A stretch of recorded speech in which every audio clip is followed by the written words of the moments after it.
I've got the organic oranges. If you have big ones, you don't need more than about 6 for our recipe. I've got 4 of these, 4 pints of organic cranberries, and 2 pints of organic medjool dates. Okay? That's all you need. And now, first thing we do is we take half of our cranberries and we basically blanch them. We just heat them up to boiling, okay?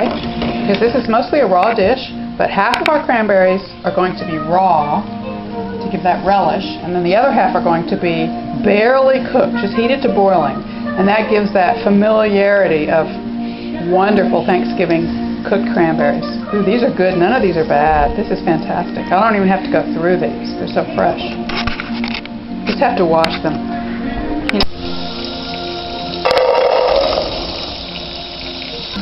Hey, you don't really need to fill it any more than that. Maybe even less. Yeah, just enough to barely cover the cranberries.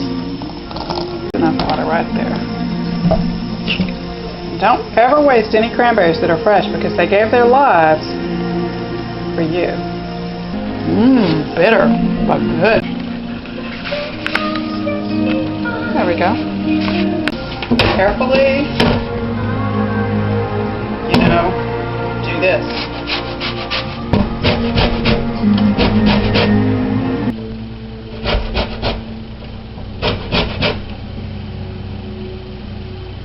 I do have the oranges that I use this way.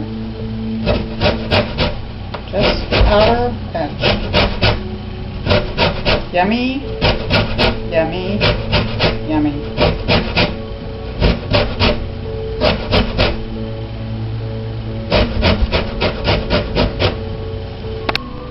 Okay, I've done 1 orange. Now you have to save the orange, of course.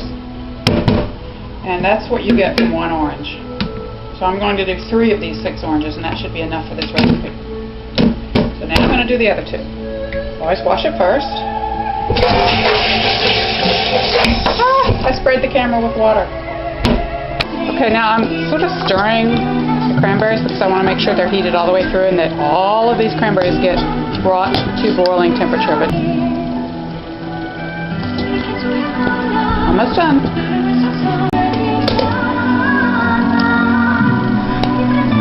Okay, these are done. So I have to turn the heat off. And they can just sit, cool off. Okay, so this is what you do in order to peel the oranges and core them. I'll just do 1. This is just how I do it.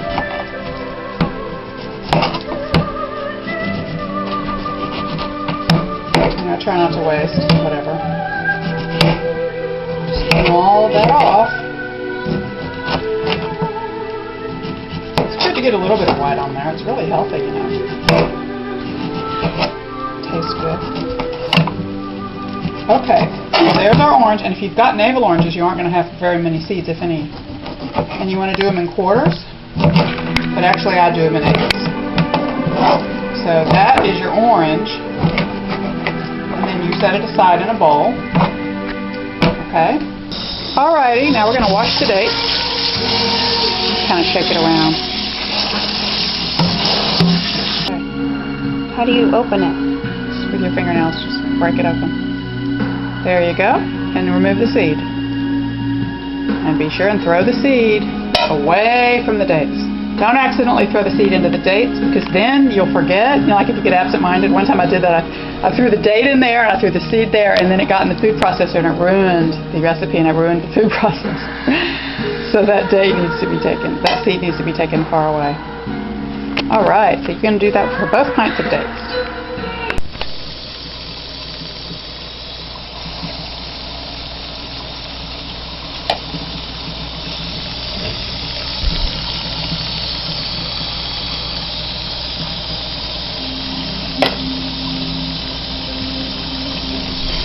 Here's all my orange peels.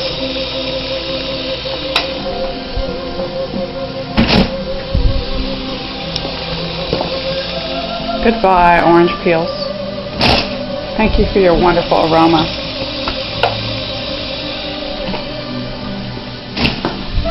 And thank you for giving us your fruit.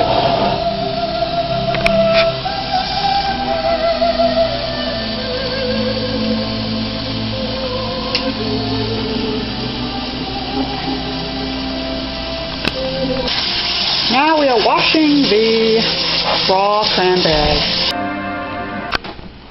What did you just ask me? Now what? Okay, now I have to eat this. Okay. Take that. Okay, now the secret of this is 4 dates and 8 little of these. 1, 2, 3, 4, 5, 6, 7, 8.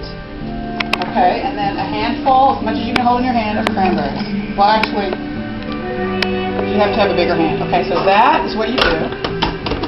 We'll start with that. We can adjust it as we go. Okay? Food processor.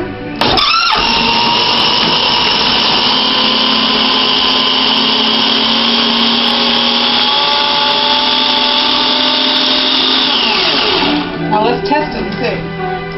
Looks like it ground up the dates fairly well. Let's taste it and see. It's good. Perfect. Definitely a relish. So you have to have a homemade ceramic bowl. It's always best to have homemade because it makes you feel that you are one with Mother Earth, making the things that you need yourself. Okay, so that's like little batch 1, and we just do this all the way until we've gotten all the dates, the raw cranberries, and these together. After that, we're going to mix these. We're going to mix these. Okay, this doesn't have the cooked cranberries yet. By the way, you don't need cooked cranberries, but I just find it gives sort of a more familiar, sort of that nurturing flavor. Reminds you of your childhood. Okay, now we've finished the last batch. Careful with the razor. You say most people don't like it bitter. Well, all of our family loves it. Okay, so that is all unsweetened cranberries that I'm adding. I'm going to mix it in, and then we're going to decide whether we want to put it in the blender to get it more smooth. Because sometimes I don't really food process enough, or say if the blade is dull. I'm going to add a topping. What about the shreddings? Oh, we forgot to put the orange zest. You're right.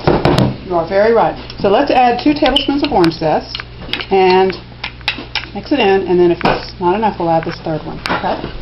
I like to be a little bit flexible. We might sprinkle it on top because it's just like so awesomely yummy. And this, we've made so much, I might be able to take this to my potluck.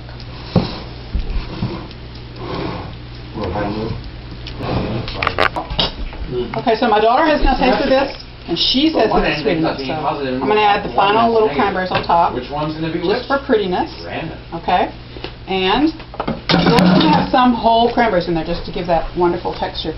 And then, since there's enough orange zest, I'm just going to sprinkle this. Perfect.